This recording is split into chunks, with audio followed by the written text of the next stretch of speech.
Coming up on this episode of the Roundtable. I think that some of us have probably seen the video of the woman apprehended doing some cross-border trafficking, behaving like a completely possessed individual on tape with border guards or whoever trying to get her handcuffed into a truck. There's dark stuff out there, and in times of confusion and despair, not everyone just kills themselves or turns to the government-sponsored crack pipe. A lot of people just slip into the really dark places.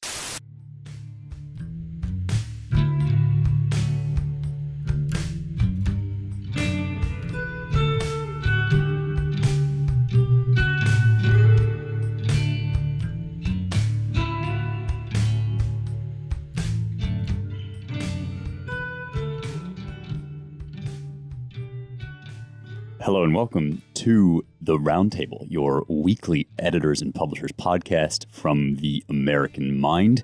We all gathered together in person last week at our Claremont headquarters, and this was the opportunity for me to finally effect my long-standing plan of unseating Ryan for good, and that's why you are now stuck with me, Spencer Clavin, associate editor of the Claremont Review Books and features editor of the American mind. In fact, Ryan will be back next week. He's just off on some important business. And so I am joined today by executive editor, editor, James Poulos. This is a new title. James has moved into the full-on head honcho editor position, and managing editor Seth Barron. There's a lot to talk about this week. We were kind of batting around a bunch of different ideas before we hit record, but we're going to start with this.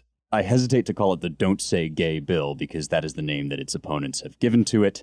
But that is, if you've heard about this at all, you will have heard about it probably under the fake moniker Don't Say Gay. I think a lot of this comes from our old friend Chasten Buttigieg, famous first lady of the transportation department, the husband of Pete Buttigieg.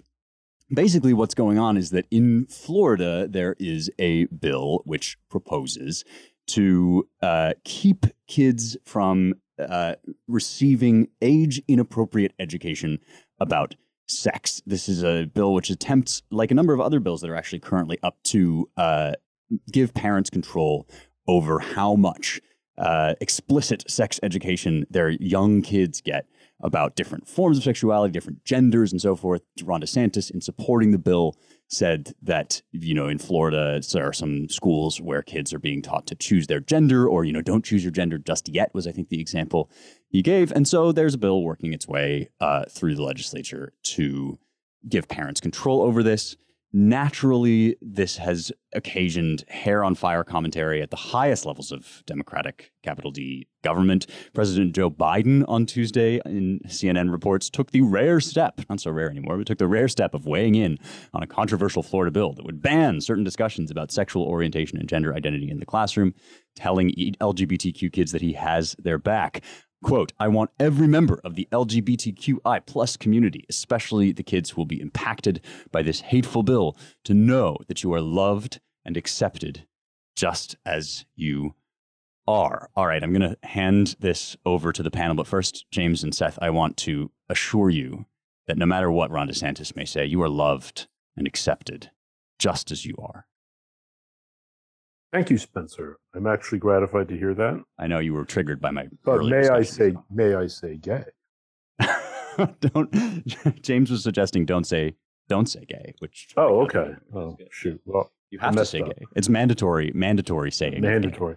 Yes, it's funny because I heard about this, and I did get the impression that the bill was actually called the Don't Say Gay bill. Right. This is how compliant our media is, that they just follow the Democratic talking points and put in their headlines about this bill that it's the Don't Say Gay bill. I looked on Twitter and I saw all of these blue check Democrat types saying well, if they say we can't say gay, we say we won't vacation in Florida anymore. And then all these people that's right, Miami Beach is going to be tumbleweeds. And Disney is going to have to shut down because a lot of gay families like to go to Disney. It's you know what I think? I think that whenever the left feels like it's had even the tiniest setback in the culture wars, they immediately come up with stuff like this to complain about, or they start talking about book burnings, how conservatives are burning books, I guess because they pulled some school district somewhere or some library, pulled mouse out of the classroom. They start insisting that there's book bonfires going on and that some kind of Christo-fascism is on the move.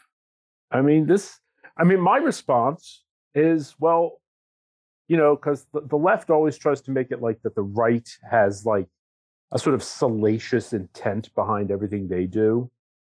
Like, why are you so interested in what's between someone else's legs? Why are you such a pervert? That's really creepy. Why are you talking about AOC? You must want to date her. Well, to me, it's like, well, why do you feel the need to go and talk about sexual practices to little kids in another state? Why is that so important to you? I mean, that would be my response. I don't know if that's going to actually hoist them on their own petard or not, but it's a start. Well, there are many things that one could say about this. Is it a kerfuffle? Is it a I don't know what it is. But I will say this. The best reaction to a Chasen tweet this week surely belongs to the wag who quote tweeted his weird one-liner, "When did you first realize you were straight?" And quote tweeted it with the remark, something like he sent this to Pete. And it does, there's something about Pete that's so manufactured. What are the limits of his manufacture? I wonder. But apropos of the controversy, this is a movement that must array itself against the natural course of things. And I think the evidence of this is simply in that they can't count on people to develop in a way that puts them on their team. And as birth rates decline, the anxiety over filling the ideological ranks with new recruits increases. There are fewer children to sort of fight over, and each marginal child becomes that much more important to indoctrinate. And if they're just left to their own devices and their own families, they're probably not going to turn out quite as radicalized as the activists would like. So whenever legislation or norms or anything bubbles up that makes it harder for them to win over converts or run the sort of madrasas that are necessary to moving people, as Richard already said this openly. My job as a professor is to wage cultural politics against the parents of my students and to win. I think it's quite transparent. This is yet another case of it's not happening, and it's good that it is. And the other part of this is Florida has many charms, of course, as everyone knows. But I think, Seth, you're right that these vows of retaliation are beginning to ring hollow as Americans begin to realize that you don't really need all of America in order to have a good life. You can maybe not literally saw off one part of the country or another, but saw it off in your mind or in your spirit and carry on largely as if that part of the country did not exist. That's just a function of the size of the country and the size of in spite of the fact that our birth rates are decreasing, population is going up, and that dynamic which is itself unnatural in a certain sense, is I think contributing to the general insanity, and it's making America feel larger, and it's making different kinds of America feel more distant. Different kinds of Americans feel more distant from others. This may not be the place to launch into a full analysis of prospects for national divorce or whatever you want to call it. But I think, this is yet another indication that these kinds of separations are already beginning to happen and are moving quite fast in the mind and on the internet. And to a degree, in the mind, in the heart, in the internet, if real separation takes place there and takes hold there, then that, in many ways, that might just end up being the end of the conversation, the end of the process. Yeah, that's really well put. And it's this thing about nature is really interesting to me, because you're absolutely right, James. These folks act as if, what is true, which is that they need effectively to have their hands on their grip on education in order to make their otherwise quite unnatural regime, come into place. They need to co-opt other people's children and, as it were, indoctrinate them. And yet a huge aspect of the rhetoric around, LGBT, quote unquote, affirming politics is that this is a profoundly natural thing.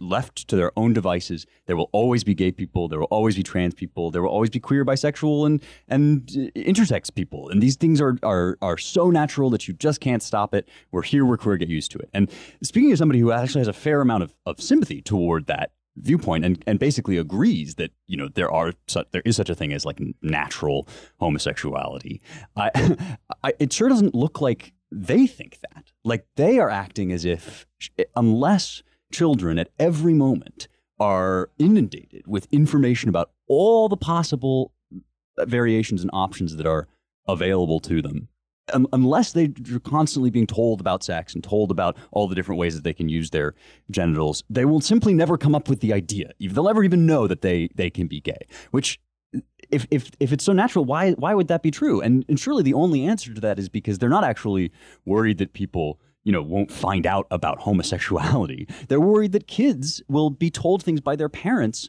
that they don't like about homosexuality. What they're really concerned about is that, kids who do discover that they're gay will be told something about it in a traditional household that is unacceptable. Fundamentally, what they're really against is the idea, as you say, James, that like parents would have any say in what kind of attitudes or worldviews their children grow up believing.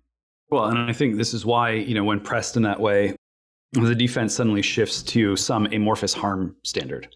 And, we can all sort of picture the real horrible familiar harm of being sort of trapped in like a terrible family and all the misery that is attendant upon that, which, there are many ways and many reasons why that can happen. But when this conversation is cashed out, I mean, the standard of harm that is being used is so expansive and so relativistic and so dependent on the claims of, people who may or may not be victims but put themselves forward as such, that, that really it's just a power play to say, people in category X must be catered to, because if they're not, they will experience a phenomenological harm that is so profound that it would be, unjust on the level of like a war crime or something to allow it to continue. This is the very unstable basis on which, more sort of jurisprudence and, culture war is developing. And there's no logical endpoint to this. Yeah, go ahead, Steph. Well, I was going to say, this all feeds into this new tick on the left that I've noticed, which is the people will die. This is what they say to any opposition to any policy priority they have. Oh, you don't want to give puberty blockers in 5th grade just at lunchtime if a kid, well, then that's great. Then you're consigning those children to death because they will commit suicide. Oh, you don't want to, teach about, HIV or whatever in the 3rd grade. Okay, well, people will die. You don't want to build supportive housing for, on demand for anyone. People will die. This is essentially where the left goes with everything now. It's like just leaping 3 or 4 steps rhetorically ahead of themselves and hoping to foreclose all conversation by insisting that well, you can have your way, but then you're going to kill a lot of people. I mean, notice everything they say. This is what they come up with now. Totally, as if there is simply no intermediary step between, like, children are denied access to every possible sexual permutation, and children in despair go off and kill themselves. It's always, of course, the most tragic, tiny percentage of the situations that are used then to justify this. But I think there's a really interesting and important segue between this and our next topic. So let me take a second to set it up here. I think that the link between what we've been talking about and what we're about to talk about is this notion of restorative or curative justice. And this was a thing already in the 50s. C.S. Lewis was writing about, what happens when you change from a classical ideal of justice as desert, right? You get the punishment you deserve, you get the reward you deserve, and turn it into medicine instead. You're just getting cured. It's kinder, it's more gentle to take people in and rehabilitate them and, re-educate them. And Lewis points out that there's exactly as James said, there is functionally no limiting principle on things that are undertaken for your own good. And the people who do the curing are always the ones who set the standards. So, it's a mental disease and it kills people for Christians to teach traditional sexual ethics, but it's perfectly fine and healthy for people to teach that there are 27,000 genders. And as Lewis was writing, I was recently surprised to discover that right as Lewis was writing, unbeknownst to him, in the Soviet Union, this curative mode of justice was exactly the kind of rhetoric that was being adopted. Solzhenitsyn talks about this at length, that this is what goes on in Gulag, that now we're undertaking this to cure you. And so they have total power, including murder, right? Often the cure is, in fact, terminal. And so, this is like the governing theme, both of the idea that you need to be constantly in schools, educating people about the gender snow person, and taking them away from using the small percentage of kids that do grow up in some kinds of bad families to sort of suggest that that's the only kind of bad family, and we must always be on our guard against traditional Christian parents, right?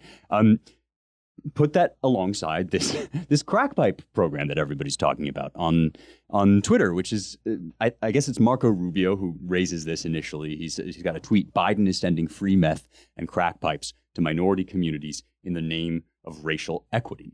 And it turns out that this is basically true. This is the 2022 Harm Reduction Program grant, which provides $29,250,000 over 3 years, quote, to support community-based overdose prevention programs, syringe services programs, and other harm reduction services. And this includes giving drug paraphernalia so that people can use it in a controlled environment, or use it with more safely.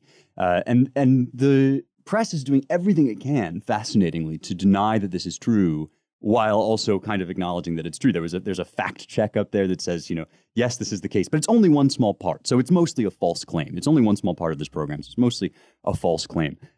I'm going to let Seth take this one away because I know that this is an issue that vexes you particularly. I wouldn't say it necessarily vexes me particularly. I mean, I guess it's an extension of, you start out with the needle exchange programs because those are vectors of disease transmission. And then you have overdose prevention centers, safe injection sites.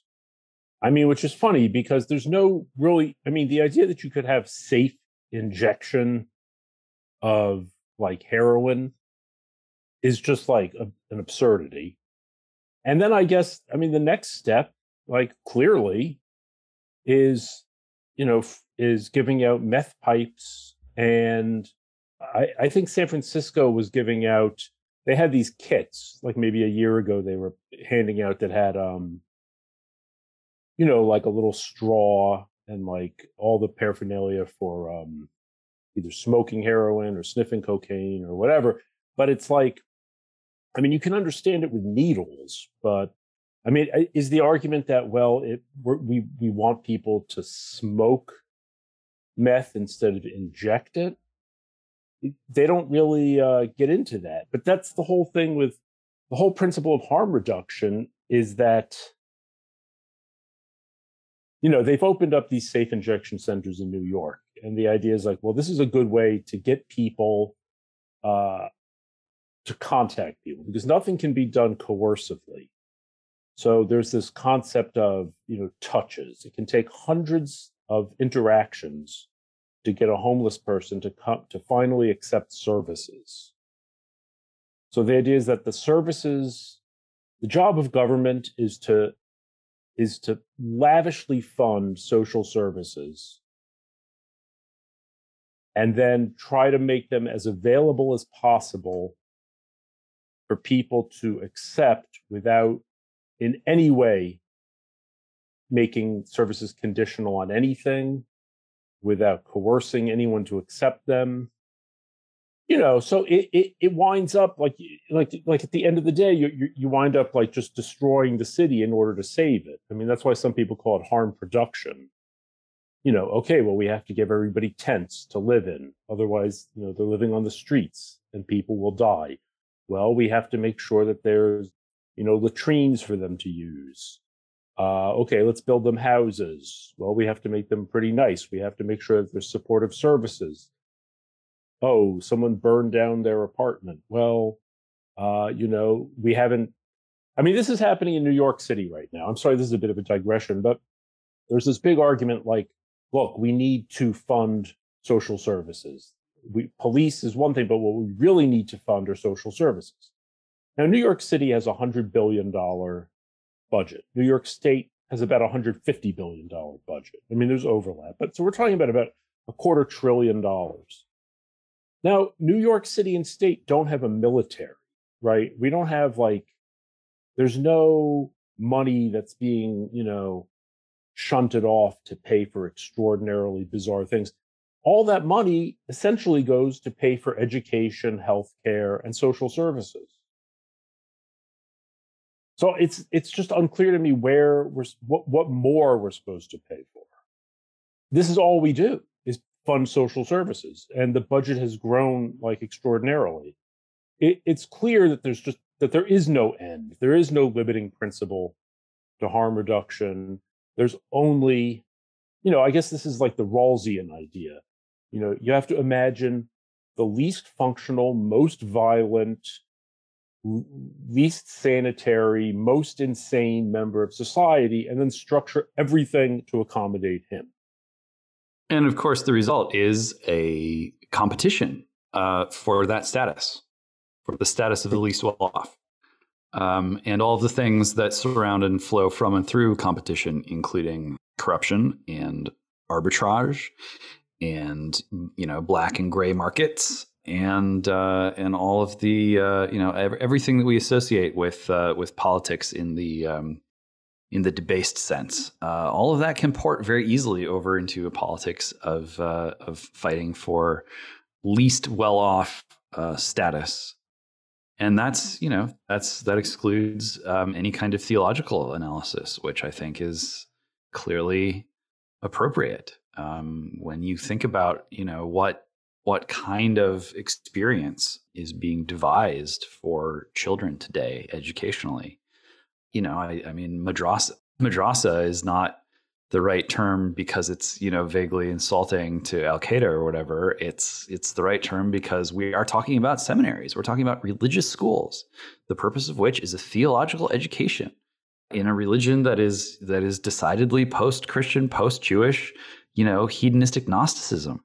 And then when you consider the way in which, none of this stuff, the pattern of moral architecture that has been spun out of the civil rights movement and has long since leaped over the bounds of the Civil Rights Act, is one where, the bearer of the unusual rights that are bestowed upon those who are phenomenologically poorly off, the bearer of those rights is not the human being. It is the person. It is whoever or whatever is granted personhood, which is this sort of spiritual category that can be codified into law.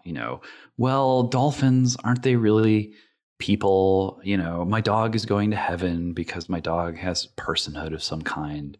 a fetus, maybe a human, but is it really a person? I mean, this is where we are on rights, and this is very far afield from natural rights as it was understood for thousands of years. And so if personhood becomes this floating thing, and the purpose of education is a theological one oriented around a kind of hedonistic Gnosticism, then it's just obvious that when people start, as they will, if there's not a serious pivot culturally, start identifying themselves as post-human, as cyborgs, as some kids do online, as members of a swarm with no individual identity, it will be required that those identities are treated as sacrosanct in the same way, in fact, in an even more sort of sophisticated or ambitious or ecstatic way than, relatively pleb identities like a garden variety, gay person. We have already seen garden variety gay people sort of ripping the emergency brake off the train, trying to stop this logic from playing itself out. And it seems to me that the only thing that's going to stop this logic from playing out is a rival theology, because this is theological warfare, and the fight is on over what political theology America will have. Now, it's complicated for us because we are not permitted, according to our form of government, to simply say, well, our side's going to win and we're just going to establish our religion and build our regime around it, and we all live happily ever after. That's off the table. And so how do you manage a public life, a politics in the true sense, in a regime where there is no official established religion and where there are many, many sects, many different religions? This is, in some ways, a classical question that confronted statesmen who found themselves heading empires. This is a classical problem of imperial politics. And the real innovation in the history of political development for the U.S. was that suddenly this becomes a problem for a large republic. And we've been wrestling with this for a long time as a nation, but it was not until less than 10 years ago that the cover really started to be ripped off the ball, and yet the ball keeps flying into space. And in order for these things to be resolved, number one, the regime simply must stop promulgating this new religion and trying to make it the official creed of the United States. And then, ordinary people who are shuddering at all of this are just going to have to accept that, everyone worships someone or something, and it's okay to be forthright about, what or who it is that you worship. At the end of the day, you're going to be forced to disclose this one way or the other. So, it's time to start organizing. Yeah. There's something really Hegelian about this phenomenon you're describing, in the sense that, like, as the sort of intermediary identities, the sort of boring last decade identities, like boring old gay, or indeed even black man, which is now the white person of black people or whatever, as we were informed, as the luster wears off from yesterday's minorities and the ever more extravagant kind of ventures into post-humanism become the order of the day, it really kind of the detritus and the sort of variation falls away, and you have what James is saying, which is like one half of a giant two-part conflict, on one side of which is this kind of post-humanism, transhumanist abandonment of all the kind of natural limits that we long to live within and transcend, and forget male and female, like human and inhuman, human and robot, right? All of these things are dissolving away as this kind of cyborg future looms ahead of us. And then, on the other side of this is not like your preferred denomination of Christianity, or indeed even your preferred monotheism, even if, like me, you think that one monotheism really is the right one. Nevertheless, the battle that we are in this country is much more kind of fundamental first principles level than that. It's, is there God at all? Is there absolute truth at all? Are there, moral realities that go beyond our mere flesh? And I think that to do a little internal criticism here, American Christians can be very slow to realize this, in that our evangelism often takes the form of like, here, swallow the entire Nicene Creed in one gulp. And the believer, well-meaning though he may be, doesn't realize that he's talking to somebody who hasn't even got past like the first hurdle of, is there reality? Is the metaverse even a problem? Like, why shouldn't we want to just go gently into that good transhumanism? And I think that especially in the American context, we're always fighting for our preferred sect, and far be it from me to suggest that those discussions aren't important. Like, the Nicene Creed exists for a reason, and homoousianism is better than homoousianism, and I'll go with you all the way there. But I really think that like Christians of a certain stamp, and perhaps religionists in general, or even just people who are like on the side of not being subsumed into a giant Borg collective, are kind of behind the ball here, and that they don't realize that what we're really in a fight for is not like, I hate those kind of Christian evangelists. It's like, grab on to God, man, because he's the only thing that's floating in this sea. Let me ask you guys something. Okay, say we wind up with like hyperinflation and like 30%. So like a head of lettuce costs $15 and everybody's poor and things just get really miserable. Do these questions of like, oh well, I identify as a wolf and I have several altars and like other different identities within oneself, like the hive or whatever, do those issues go away or do they intensify? Like, as we become like poor and miserable,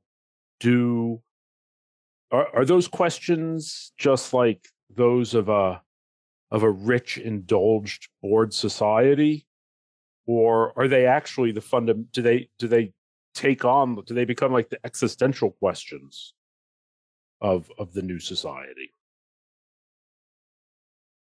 If that makes sense. Yeah, I mean, it's a good question. And in some ways, I think, the answer is only going to be revealed as we go along. There are contrasting indicators. I mean, certainly it is easy to see how a person kind of caught in the throes of one social contagion or another would kind of snap out of it if they fell on sufficiently hard times, or even just kind of seeing the spectacle of society just like come apart in a level so material and visceral that something clicks. At the same time, we know that downwardly mobile bohemians have gravitated around sort of like weird cults and like kind of borderline nonsensical, identities or whatever for probably as long as there have been, bohemians in the way that we talk about them. And there's no reason to believe that would change.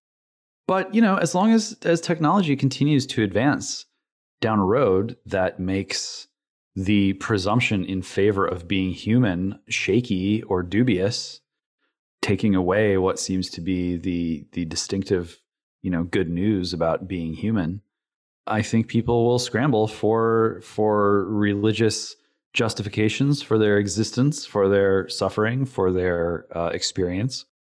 And, unless something substantial changes, there are probably going to be more rather than fewer competing cults and religions.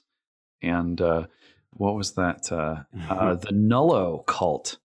Yeah. So in North London, this sort of heinous cult that involved, dungeon castrations and other horrendous things. No indication to me that these kinds of practices are going to stop anytime soon. I think that some of us have probably seen the video of the woman apprehended doing some cross-border trafficking, behaving like a completely possessed individual on tape with border guards or whoever trying to get her handcuffed into a truck. there's dark stuff out there. And, in times of confusion and despair, not everyone just kills themselves or turns to the government-sponsored crack pipe. A lot of people just slip into the really dark places. Well, let me just say quickly, I do agree with you, James, that more bizarre, cults will emerge. I do think that if we have economic collapse, that the dominant elite cult right now, which you could call, the cult of George Floyd, the whole premise that whites are, profiting off the blood and forced labor of blacks, that I think will end. I think that that's unsustainable, and I think it's really only believed by an elite who use it for political purposes. And at a certain point, it would just become irrelevant. So that I think would go away. But the rest of them, yeah, I agree with you. Yeah, I'll make myself a third in this. It sounds like we're in agreement. Like this is an area in which Maslow's hierarchy of needs can kind of lead you astray. I think there is a governing it's kind of a materialist philosophy in itself that when things get really bad and bleak, like people don't have time to pay attention to these lofty abstractions about the soul. And the opposite seems to me to be true, that when people are forced up against the fragility of human life and feeling desperate about the various material securities that have now betrayed them or slipped away, like that is exactly when they cast about for answers about justice and cosmic truth, and what is the bedrock, the final bedrock upon which I can rest my hope, if it's not in like money or security or even physical integrity. Like where can I turn? Where else can I go? So I think that they'll if anything, they'll become more baroque, more bizarre, and less kind of, perhaps as you say, Seth, the more kind of economic ones that are sort of about history and are more demonstrably false will sort of fall by the wayside in favor of I identify as an attack helicopter or whatever.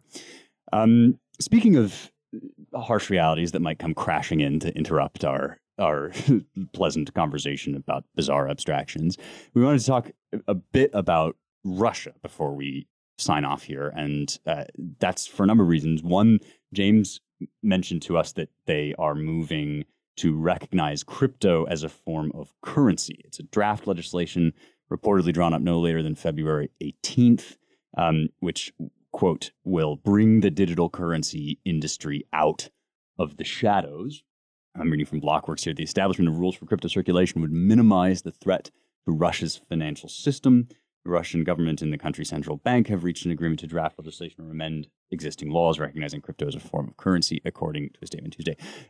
To me, what this symbolizes is just more evidence that Russia, though we may well condemn it, and though we don't really know what's going on, although it's kind of a black box, like they have a certain confidence about what they're up to. Like they're up to something. They're taking, their government is taking a form of action that seems dictated by vision of humanity and of Russia's place in the world that is precisely what's so singularly lacking from our American foreign policy, if you can call it that. This sort of vague muttering about war that seems to be going on. There's a nice piece on the site by Brian Kennedy that you can look up on this, the common sense of the Ukraine crisis, just sort of mentioning that it would, or arguing that it would be foolishness to go to war, but that seems to be sort of what our ruling class wants.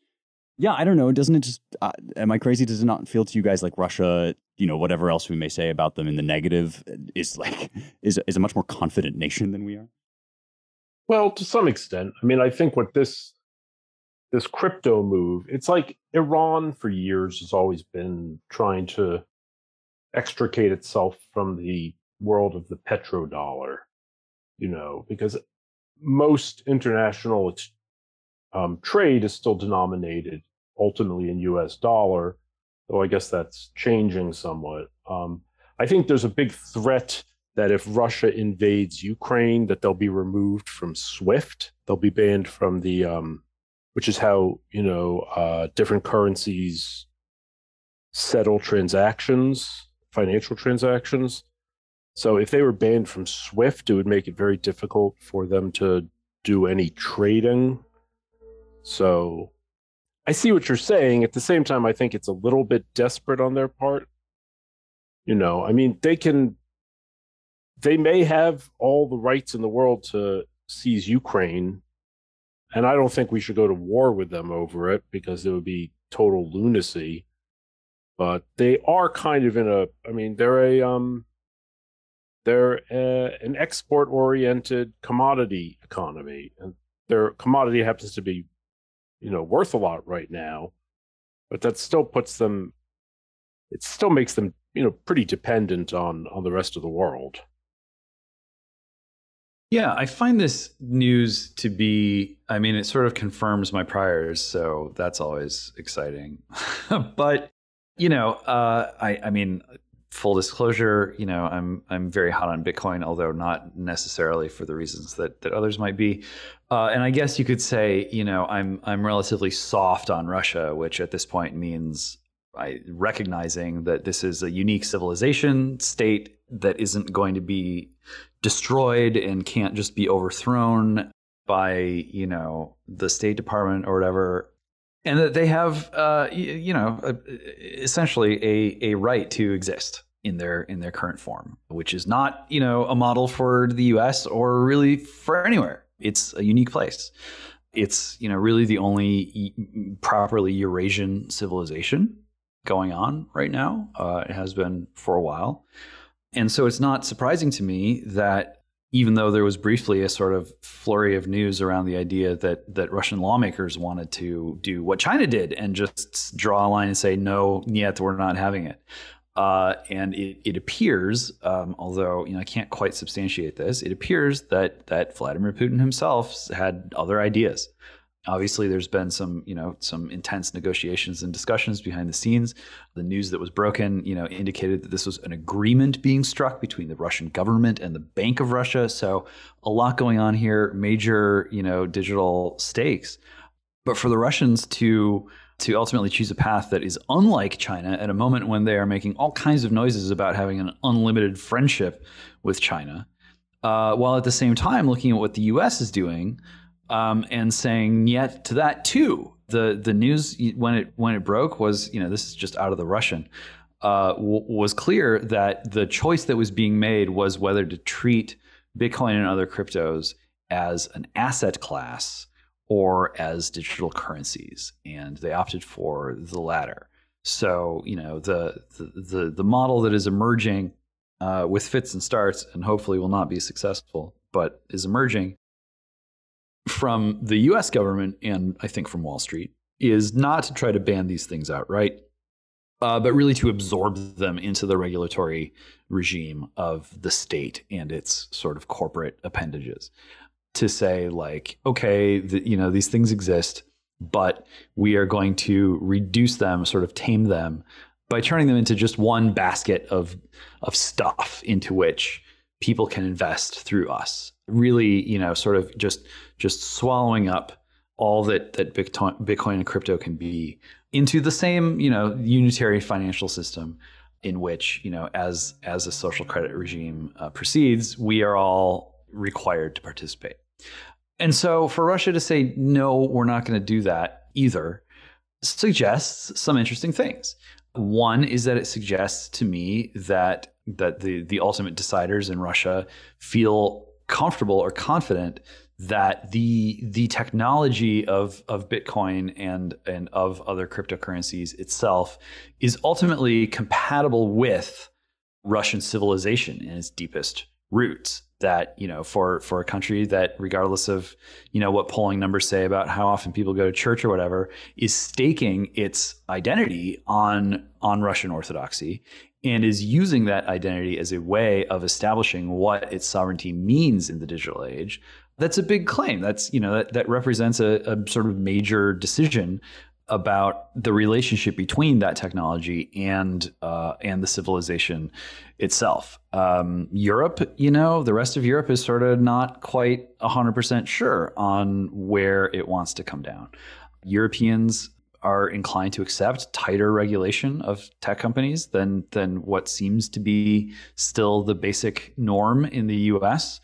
And so, with the US kind of drifting toward heavy regulation in asset class, China a big no, Russia going a third way, we've now got a couple models among 3 of the very short list of civilization states that are digital powers.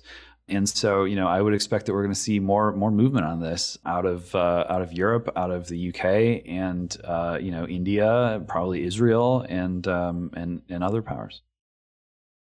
We should mention in this context that we do have a feature about cryptocurrency on its way out the door at the American Mind. It'll be appearing on the waves on the internet shortly.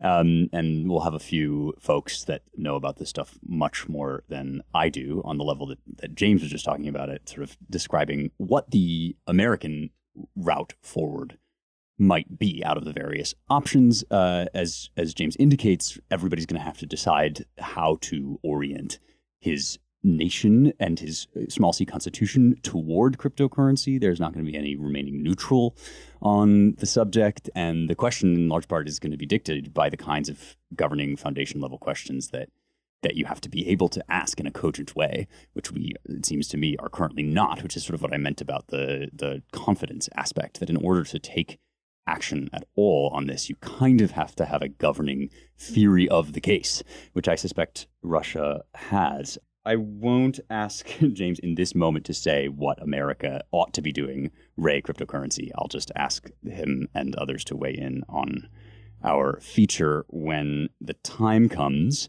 But for now, that's all we have time for. So thank you, as always, once again for listening to the Roundtable. On the way out, I'm going to correct what I think was a misspoken word as I was ranting about the Nicene Creed. If you do care about these sorts of things, you should be in favor of homoousion, not homoiousion, which was homoiousion is heretical, but homoousion is the Nicene version of being of one essence. If you want to support our work, visit claremont.org/donate. And if you want to learn more about all our projects and writing, visit our websites at americanmind.org, claremont.org, claremontreviewofbooks.com, and our brand new Washington, D.C. based Center for the American Way of Life at dc.claremont.org. Please also check out James's book on a lot of the subjects we talked about today, Human Forever, at canonic.xyz, canonic.xyz. And please rate, share, and subscribe at Apple Podcasts or wherever you get your podcasts. 5-star review and a share goes a long way toward helping us build the show and get it out there. Thanks to the production and engineering crew, Jake Gannon and Annalisa Lee, and for the first time making his debut, Noah Peterson, editorial assistant at CRB, and Jake in training. Thank you all for listening. We will talk to you next week.